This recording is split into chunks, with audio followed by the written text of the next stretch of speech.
Starting your own practice is hard for many chiropractors. It's riddled with both struggles and successes. But here at the Chiropractic Philanthropist, we make it easy by having chiropreneurs and entrepreneurs share their struggles and lessons learned in life and business so that you don't have to make the same mistakes.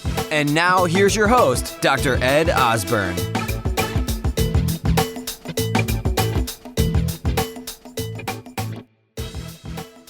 How amazing would it be if you could practice because you want to, not because you have to?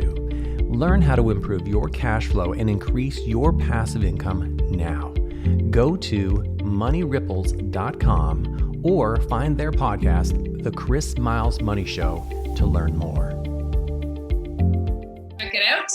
And when I asked her why she loved doing this kind of work, she said that, communication is such a powerful tool to help entrepreneurs share their message and connect to their purpose. And if she can help them communicate better, then she can give them their power back and help them share their value and their message with the world. So without saying too much else, Lain, we're thrilled that you're here with us today. The floor is yours. Thank you so much. And when Ed invited me to speak today, he did not tell me I was coming after Beyonce. I just want to make that really, really clear. I was just texting him. I'm like, you didn't tell me I was going to be crying and Beyonce and like Dr. Nima and all this stuff. So anyway, I will bring it. I'll tap into my heart here. This has been great. And Dr. Nima, I've already, while I was sitting here, requested to join your group. And I'm like, what age am I? Oh my gosh. But I'm going to bring myself back so I can give you guys some good information. My name is Lain, Ehmann, and my website is fastlane.com. And I want to thank Dr. Ed so much for inviting me to be here because communication, copywriting, it's communication to me. Copywriting is obviously one portion of that. But what we're going to be talking about today carries over into interpersonal communication. It carries over into if you decide to do Facebook Lives or email or talking with your patients one-on-one, customers, clients, it all folds together. It's not like we communicate effectively here and then we use a different method over here. What you're going to learn from me today can be applied in all those different formats. And I do strongly believe when Melissa was asking me, why am I so passionate about this? I believe that the quality of your communication really determines the quality of your relationships, your personal relationships, your professional relationships, and the quality of our relationships determines the quality of our life.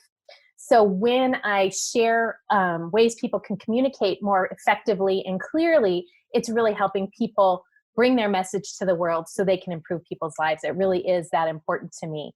So whether you're talking about, again, clients, customers, partners, JV partners, whatever it is, when you dial in on your communication, and we'll talk about how to do that, the quality of your business, the quality of your life will improve. So when I talk to my clients, one of the biggest issues I hear from them is that they have these very powerful messages or products or services they want to share with the world, and they have trouble getting through the noise that's out there. You get into an elevator and the elevator is making noise, whether it's playing music or playing an ad or playing a video. You go pump gas and that's talking at you too. The gas pump is talking to you and there's ads and just noise everywhere. So how do we as business people cut through that? And that's really what effective communication does. So I have a presentation I'm going to go ahead and pull up here by sharing my screen. And I'm happy my slides are not tons and tons of copy, but afterwards, if people do want a copy of the slides, I'm happy to provide that. So let me just start this here. So what we're going to be talking about today is the 7 main problems I see entrepreneurs and business owners make when they are working to convey their value, their products, their services to their audience. And I see this over and over with my clients. There are missteps that people are taking that's undermining your ability to connect with your audience and to impact more people and to make more money in your business. And many of these mistakes you may not even know you're making, but don't worry, I'm not going to leave you with the mistake. I'm also going to tell you how to fix these issues as we go along. And the way I approach copy and communication is what I call the C3 approach. And we'll be going through that. It's very simple. And it's something that you're going to be able to take with you. Even if you don't remember anything else, you'll say, what were those three C's? And then you'll be able to apply them to any communication that you're working on, whether it's your personal communication, Facebook Live, a video, a webinar, an email, whatever it is, the same approach works. Okay, so a little bit about me. I popped in on a couple speakers earlier today, and everybody was talking. This word came up for everybody: passion. You're passionate about what you do, and those are the people I like to work with. And here are just a few of my clients: Dr. Ed Osborne, Tony Robbins, National Stem Cell Institute, Dr. Jack Wolfson, New York Times bestselling authors. What they all have in common across the different industries that they're in is they are passionate about what they do. They aren't just in this for the money, they're in it to change people's lives. So that's how I select my clients, and I think that's how my clients find me, because I'm so passionate about communication. But no matter who you are, no matter what level your business is, everybody's dealing with that same issue of how to connect to our target audience, with our ideal clients, with our ideal customers in a crowded marketplace, in a noisy world. And what we're going to talk about is ways that you're making it harder for yourself, but also some ways you can make it easier so you can connect with the people you want to connect with. And one of the things I see people doing a lot is playing it safe. They try to imitate other people. They tone down their personality. They don't want to say anything that might offend anybody. And if you saw that list before, some of those people are pretty vocal people about what they do. And that's why they stand out in their industry. So we're going to work on not playing it safe. And hopefully you'll be able to get your message out, your passion out to the people who most need to hear about it. The first mistake is what I call the Marsha. Now, I'm probably dating myself when I talk about the original Brady Bunch, but I hope some of you recognize this phrase, the Marsha. And you can go ahead and give me a yes in the chat, so I know I'm not just talking to millennials here. Dr. Ed just gave me a thumbs up. Good. So in this episode, this iconic episode, poor younger sister Jan was so envious of her big sister, beautiful Marsha, because it was always about Marsha. Now, the mistake we make in our business is that we think it's about us, and it's really not. When it comes to connecting with our clients, it's about them. It's about how we can help them. And if we can't improve their lives in some way, they're really not going to care about us too much. When it comes to their interest in us, we're only important to them if we can help them. So it's about how we intersect with their needs and their wants and their pain points and bring improvements to them. So when it comes to your copy or your emails or your webinars, Facebook Lives or whatever, and you make it focused always on you, people stop listening. And we've heard a lot lately about using stories in our marketing. And in general, I think that's great advice because people love stories.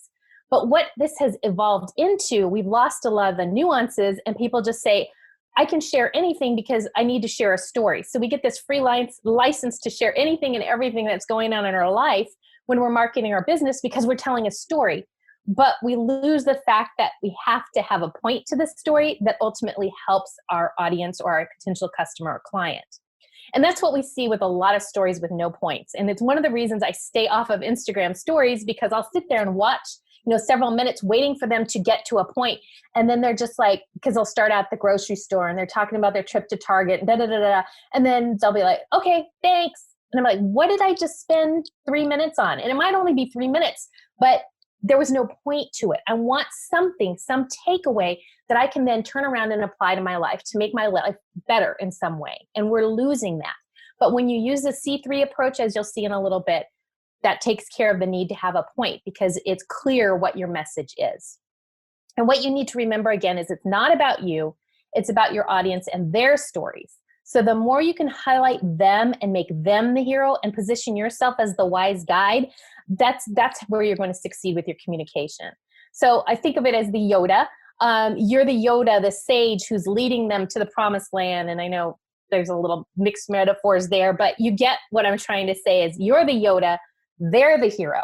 You aren't always the hero of the story. You want to turn it around and make them the hero because that's what your customers and clients really want. They want you to guide them, but they want to be the hero of their story.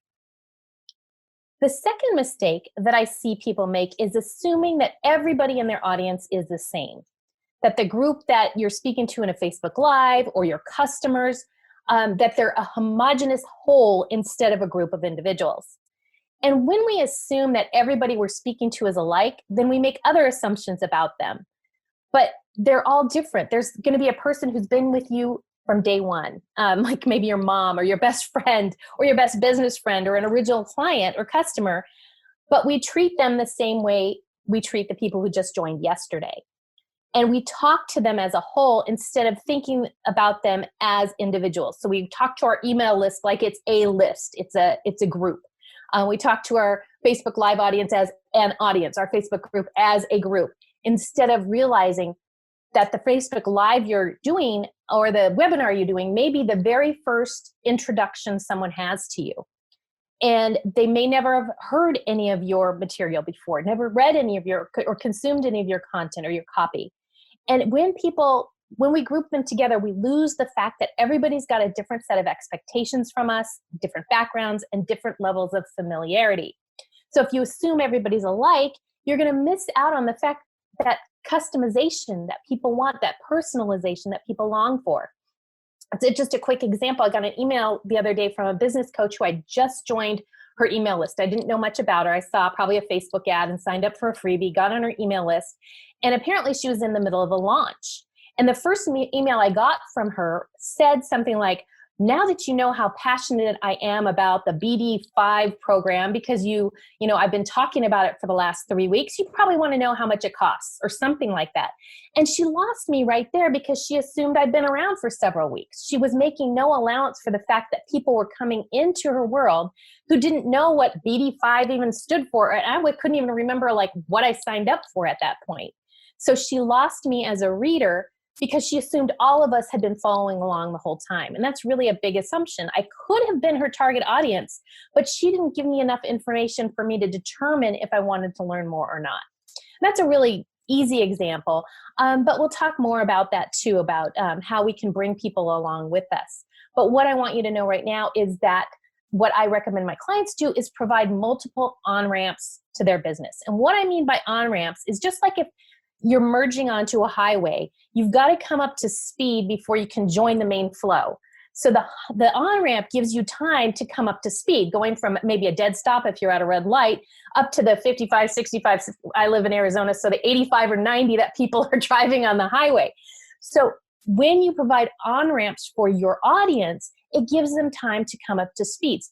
So how do you welcome sequence of emails where people join your email list and they get nurtured along till they come to a basic level of understanding about you?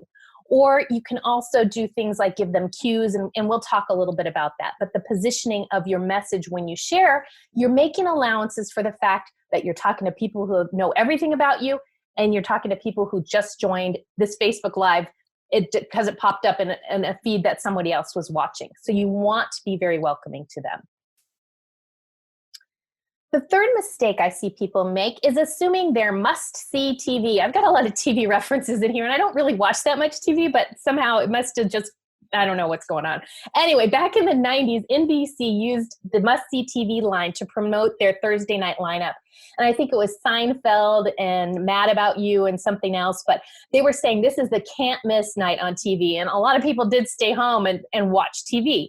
But if we assume our content, whatever method we're putting it out, whether it's a webinar, email, a seminar in your office, whatever it might be, if we're assuming everybody's watching everything we're doing and consuming it all, we're going to make a mistake because people dip in and out of what we're creating.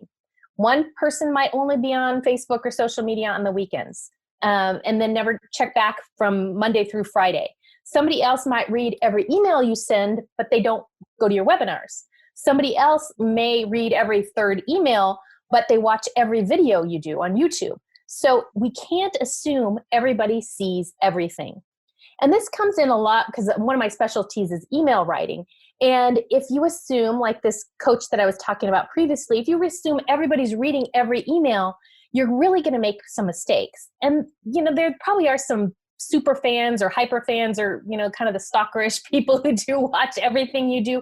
But most people, even your best friend, even your mom, are probably dipping in and out. So when you say things like, oh yeah, I said yesterday's email, blah, blah, blah, people do not read every email. People don't watch every Facebook Live. People don't even see every post you put up. And part of that is the nature of the algorithm, but part of it is just limited time. But even if people love you and are following you, they're not going to see everything. So that means you have to be aware when you're creating your content that the reach of what you're creating is not 100%. So in fact, here are I researched this last week. These are the reaches of average posts. So on Instagram, if you post something on Instagram, this is even talking about Instagram stories. This is talking about an Instagram post, 7% of your feed will see it. Facebook posts aren't much better. And these are talking about on your personal page, under 10%. If it's on your business page, it's way lower. Business pages on Facebook are not working at all. Groups on Facebook, it can be higher, but your typical post on your personal profile is about 10% at a max. Now, this is one of the reasons I love email. Email delivery is 95% plus. So if you email people, they're going to get the message, and then 25% plus are actually going to open it. But even best case here, 25% of people are reading or opening. That doesn't even talk about reading or taking action on. 1 out of 4. So even if people are trying to consume everything, they're not even seeing it all. So what we need to do is create connections between pieces of content, but at the same time, they need to be independent. So to go back to TV, if you're watching a sitcom or a TV drama or something like that, at the very beginning of the episode, it'll say, as seen on Law and Order, or as seen on, Seinfeld, or whatever. Sometimes if it's a story arc, they will give scenes of what happened previously. So if you're new, you understand what's going on and you're not totally lost. So sitcom writers make sure that every episode stands on its own, but they create links between them because they want you to go watch the other one. So this is what we need to do when recording a Facebook Live, or writing a blog post, or doing a webinar, anything. You want to provide ways for people to find more of your content. And if they're new to you, you want to, again, bring them up to speed enough so they can consume knowledgeably what you're doing. You don't want to assume everybody understands if you use certain abbreviations, for instance. You don't want to assume everybody understands what those are. You want to explain them so people feel included and welcomed rather than left out. You can even say, hey, if you're finding me for the first time, welcome. You can find out more about me at my website at www.awesomedoc.com or whatever it is. So that's a way you can make people feel part of the gang and in on the information and not leaving them out. Something else I see people do is use formulas and templates. And it can be great to have outlines that guide what we're creating, whether it's Facebook Live or a webinar or a blog post or an email, because it saves us time as we go down and say, okay, we want a call to action, we want a story or an anecdote, but we can't use the same formula every single time. Every email you write should not be exactly 250 words. Every Facebook Live you do should not follow the exact same format. What you want to do is start mixing things up. It doesn't mean you can't have a standard. Like if you have a podcast, you want to keep your average podcast length to, let's say it's 25 minutes. Every once in a while, throw in a shorter one or a longer one. It's an experiment, but it also shakes people up so they don't get too used to what's going on. People pay attention to novelty. So if you are somebody who typically sends or posts on Facebook or in a Facebook group really short, pithy quotes, and then suddenly you write 100 or 150 or even longer Facebook post, people are going to say, gosh, what did Dr. Ed must really have something to say today? Vice versa. If you usually post long, try posting short. And it actually will give you a lot of information about your audience too, if you start getting more engagement when you shake things up. There have been podcasts like this where the questions are the same every single time, and it's almost like a robot is asking them. And you could, by the time you've watched or listened to 5 episodes, you know exactly what they're going to ask and the tone of voice even. And, again, continuity is good because people like to know what to expect. But if you like that kind of level of consistency, what if you threw in one random question at the end and nobody knew what that question was going to be? You can do 80-20, 80% exactly the same and a 20% or 10%, just throw it in something different to wake people up because you don't want to be too predictable. Also, there are a lot of services out there that will sell you templates for emails. I'm sure there are ones for chiropractors. Here's your packet of templates that you can use to promote your practice. You can buy templates for social media, for emails, etc. But the problem is that they're selling those to thousands of other businesses. That's how they're making money on this. So if you use those templates exactly as is without changing them up or making them sound more like you, you're going to sound like everybody else. And that's actually working against yourself. this is an image, and it's very hard to see, so I'll walk you through it. But basically, a woman, a business consultant I follow, Pia Westerval, posted this in her Facebook group, and she had emails from like 6 or 7 different people who wanted to collaborate with her or have her speak on a summit or something like that. And the emails are exactly the same, although they're from different people for different summits or different collaborations. Somebody out there is teaching people to use this approach, and they're exactly the same. And you know what she does? She goes through and delete, delete, delete. All they had to do was change up.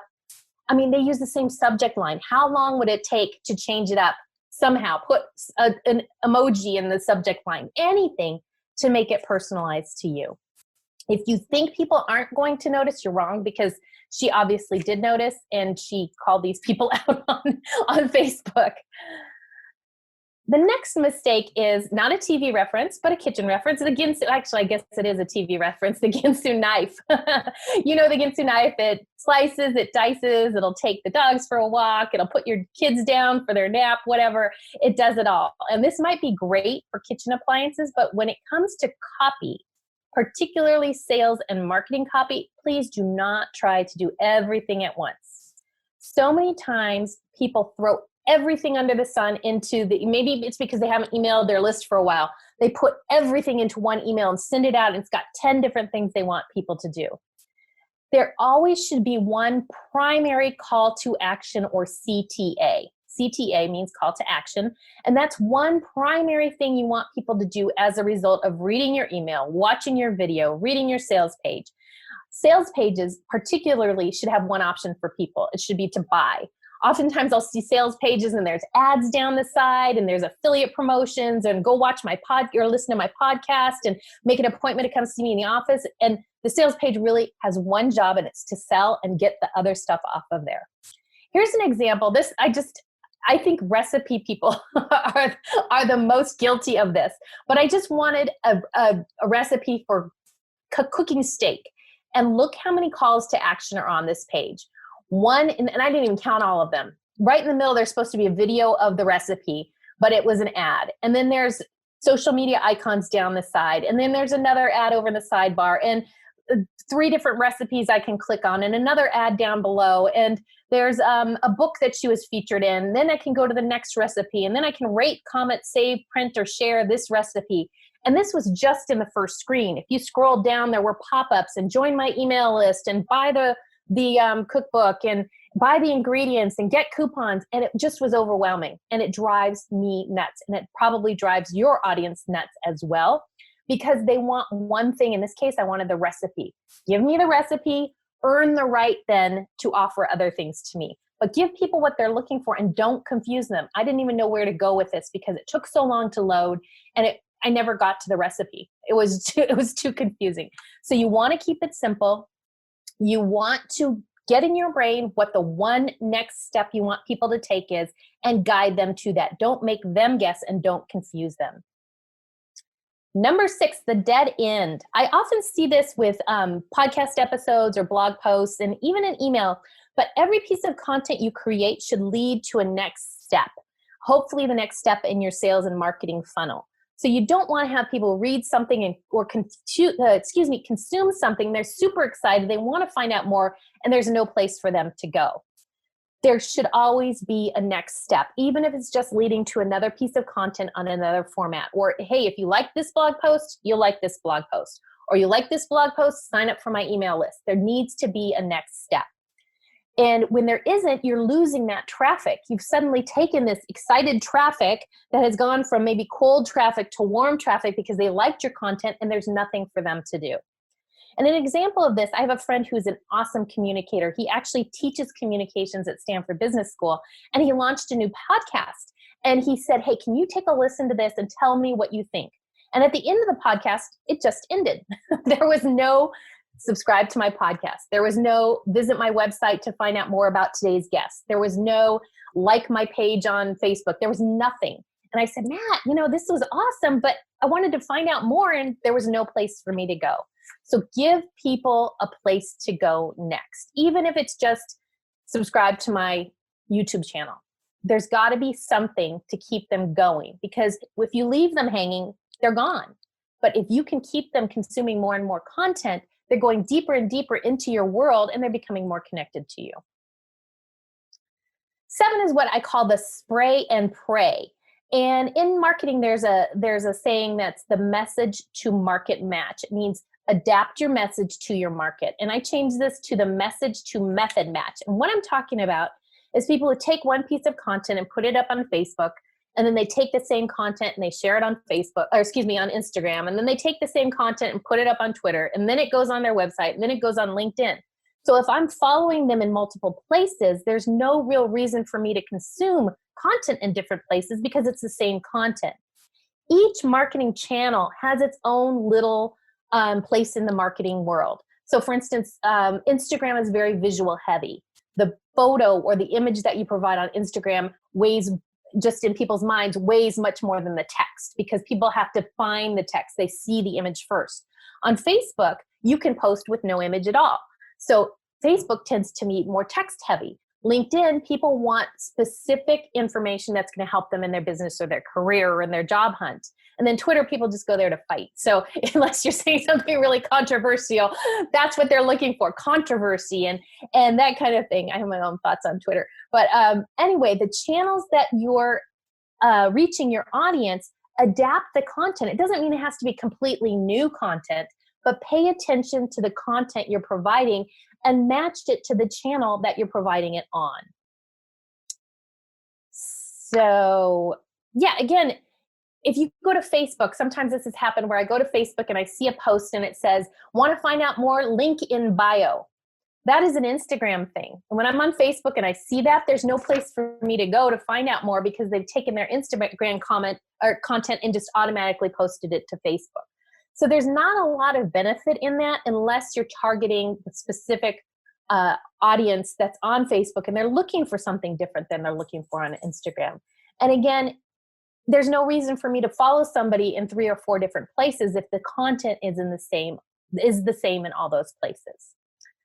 So those are our 7 mistakes. And the way to fix those, I'm going to introduce you as a C3 approach to copy and being super clever. It's called the C3 approach because each of the 3 principles starts with C.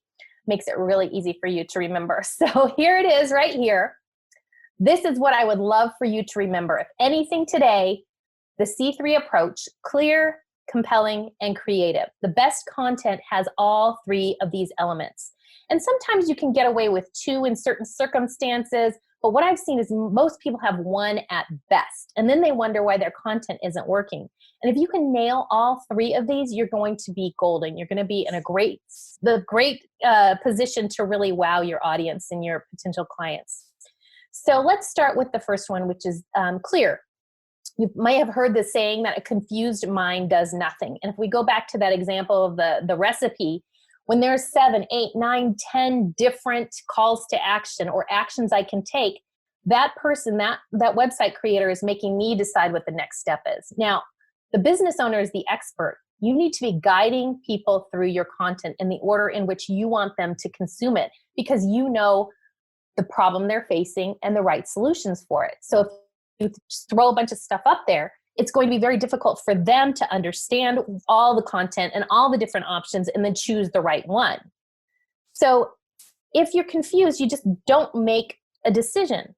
So it's much easier if you send them an email with 1 call to action, or you record a podcast and you have 1 call to action, or 1 primary and then maybe a secondary, like subscribe. And then, I'm running this free webinar. So sign up for that or whatever it is. But you don't want to have 6, 7, 8 things you're asking people to do. You also want to be really clear on what you want them to do and what you're trying to tell them. And we'll dive into that a little bit more in a minute, but I want to go through these 3 very quickly. So compelling refers to getting people to the next right step.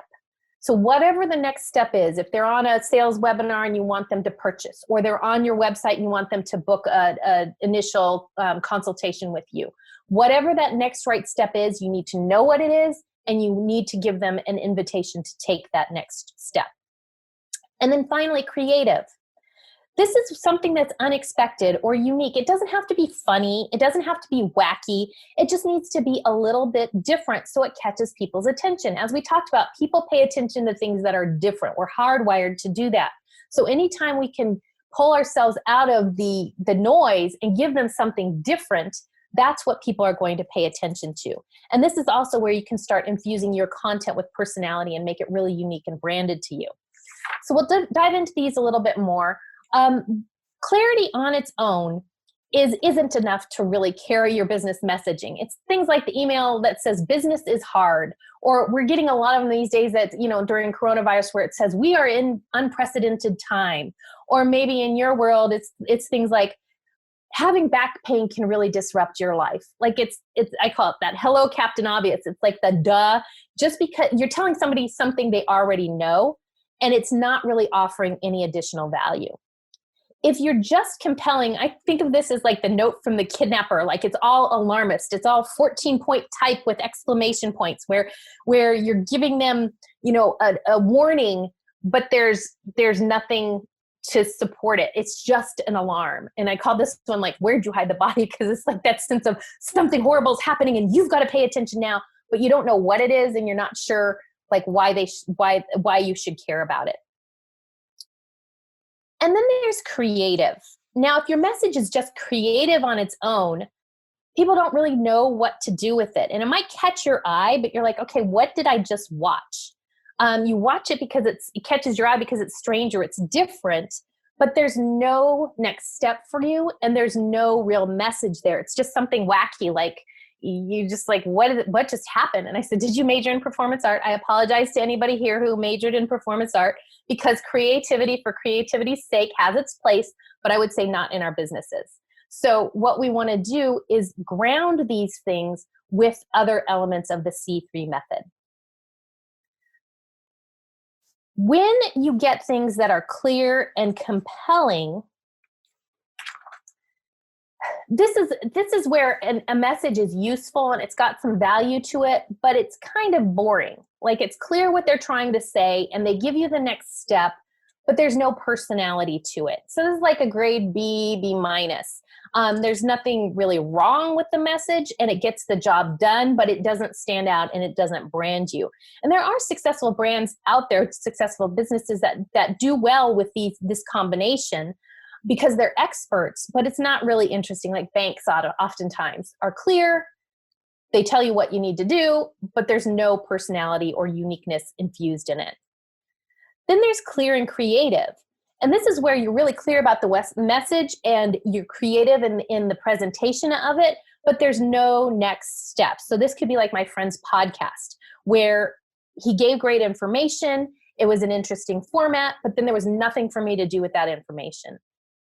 And then there's creative and compelling. And I think of these as like movie trailers, like Fast and Furious, where there's 47 explosions and the beautiful girl and the handsome guy, and they're falling through, the air in a car, and there's parachutes and all sorts of stuff. And it gets your attention and it raises your heart rate, but you're like, what was that movie about? And the reason it works for movies like this is because the plot of the movie doesn't really matter as much as that execution and the adrenaline. So it can work. But again, it's not helping people figure out what you're about and what your message is and how you can help them. So together, if you can get all three, that is where you're really going to win. And when I write or when I create any copy, even something like this, I start with the one question: what do I really want to say? I'll even do that before I write an email. I'll sit down and I'll write it out in one sentence. Like, I want people to know that the price is going up on this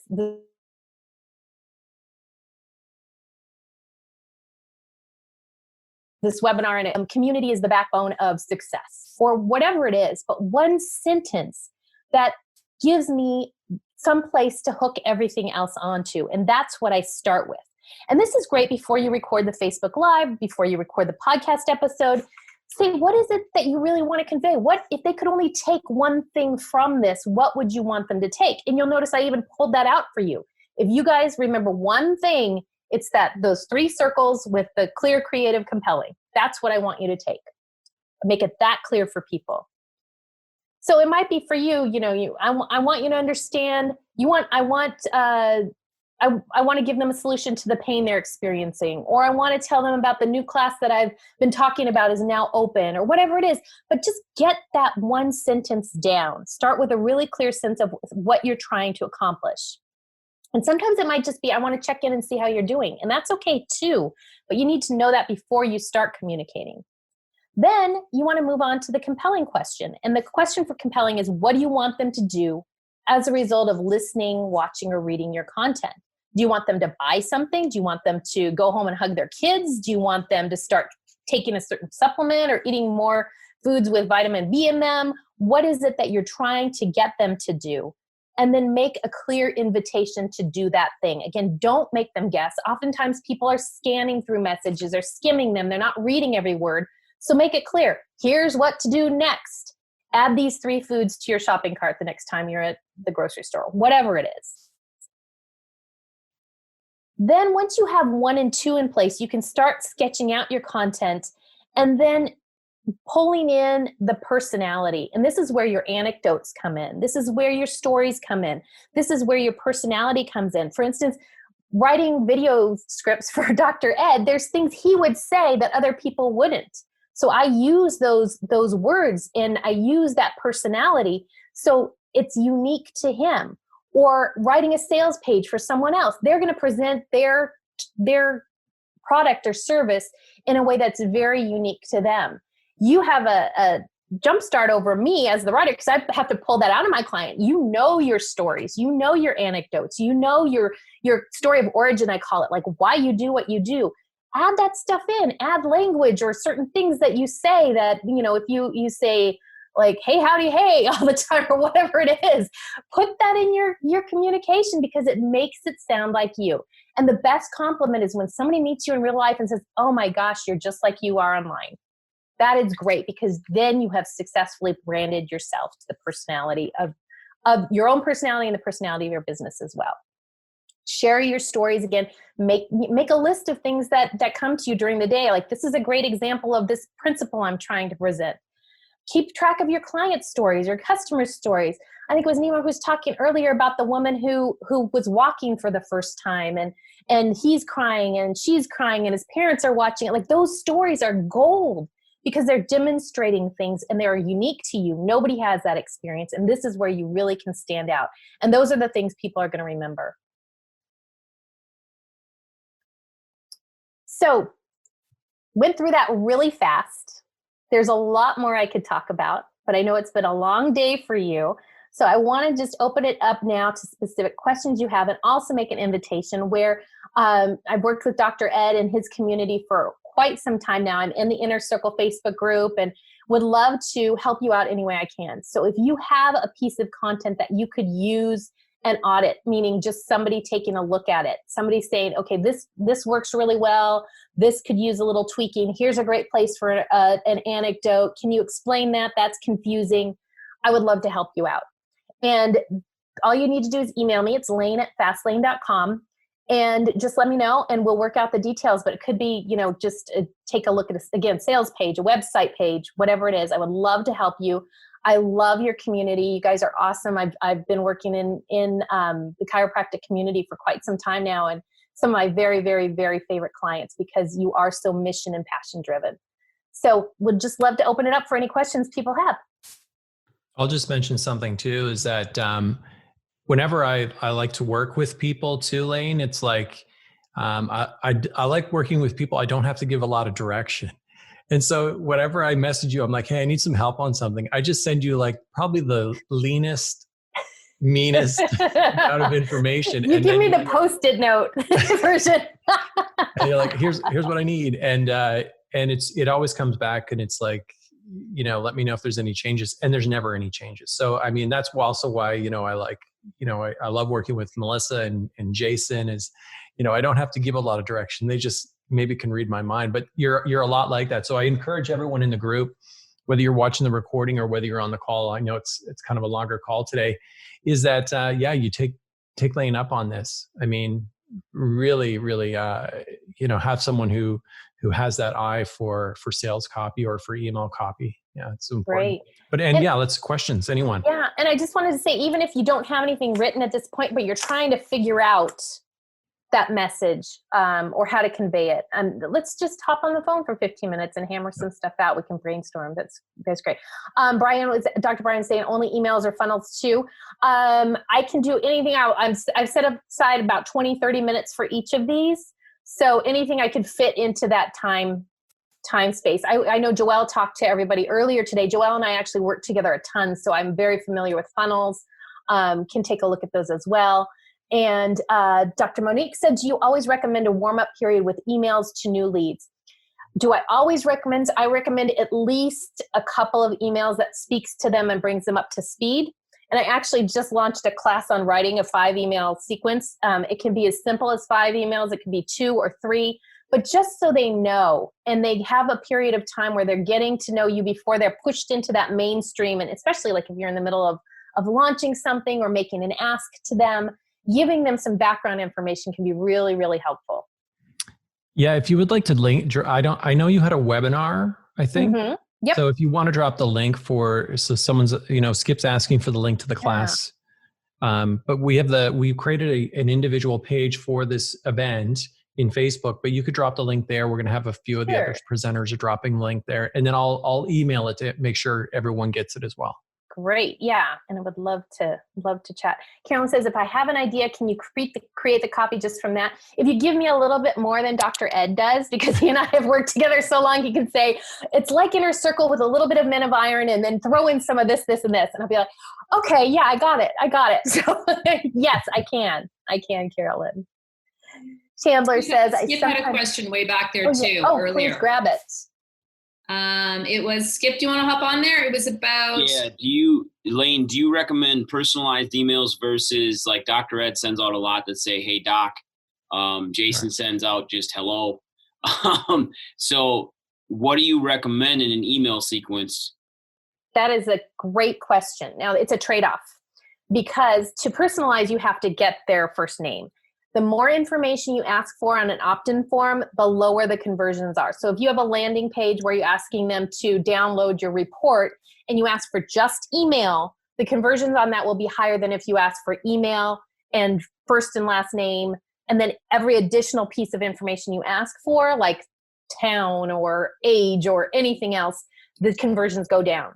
So if you're but the other side of that is, research shows that using people's names in certain places in emails can up the open rate. Like if you put Skip in the subject line, Skip, here's the information you requested, it increases open rates. So there's a trade-off between the open rate and the conversion of the performance of the lead magnet or the opt-in. So it's a personal decision. I tend to not use it because I have a very, like Ed, a very person-to-person approach. It's not like a bank emailing, dear Ms. Ehmann, I want it to come across like you're getting an email from a friend.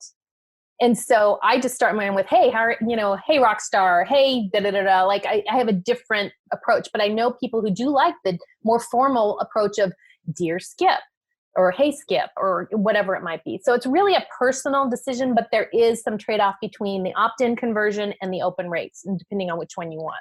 It helps out a lot. Thank you so much, because that's a big thing that we see a lot. And the last question I had, and Dr. Tamara says it too, do you recommend any do's and don'ts for your subject lines? You be mindful of the fact they get truncated, because I'll see things with, 7-word subject line and all you see is the first 3 words. So be mindful of that. Also, emojis work well in subject lines, but I would not use one in every subject line you send. And I would also be I was talking about this in my Facebook group the other day. I said, think of it as a strong spice, like a little emoji goes a long way. So use them every so often. That can really increase the likelihood somebody will notice and open. And I tend to go for a curiosity type of email, but you're going to have to test a little bit with your audience. I have one client whose audience is a lot of researchers and people and academics, and they do not like the curiosity. They want just the facts. We've tested it where they want your discount is inside. They want it really clear. But overall, I really like the curiosity and the the idea that there's value inside, not curiosity for curiosity's sake, whether it's subject lines, just all question marks, which actually could work really well now that I think about it, but it probably would only work once. But like the number one thing I discovered about myself, or I'd make it shorter than that, but that kind of thing, like where there's value promised, but I don't give it away in the subject line. So they know they're getting value in the open, but I'm not giving away the store right up front. And I actually, you know what, I'll send this over to Dr. Ed too. I have a list of 101 subject lines, just a freebie that I'll send over. And you can just use them to kind of spark curiosity and see what other people have done. And because it always makes me think, oh, wow, that's cool. I'm going to try that. But again, switch the words around. Don't use it as is, but use it to kind of generate some ideas for you. I used, you probably won't read this ... the other day. It actually didn't work very well. And they didn't. they did exactly what I said. They did not read it. I had one where I was re-engaging my email list. There was a portion of my list I hadn't emailed for a long time because it was from a book I wrote several years ago.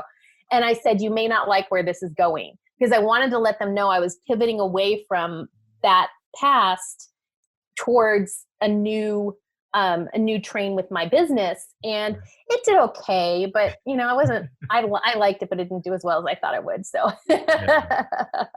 Dr. Matt says he opened your email. The one person. Awesome. And then there was a question, I think, from Chandler. I sometimes get turned off by a content provider that is always trying to sell in every communication rather than providing value. How does this fit in with your call to make sure every communication moves the customer to the next level? That's a great question. So it doesn't always have to be a sale. I always say have some kind of action. So for instance, it could be you write an email that's about how COVID is impacting chiropractic business. That's very, been done before. But anyway, I'm just using that as something. And then in that email, you say, would you like to discuss this more? Come over to my Facebook group. So it's not a sell, but you're inviting them to get deeper in connection and communication. So you've heard the struggles, you've heard the successes, and this episode is done. But there's still so much more to come and so much more to learn. Head on over to thechiropracticphilanthropist.com and sign up for our newsletter, where you'll receive free practice building tips and strategies, including how to market your practice with your very own podcast and so much more. Thanks for listening, and we'll see you next time on The Chiropractic Philanthropist.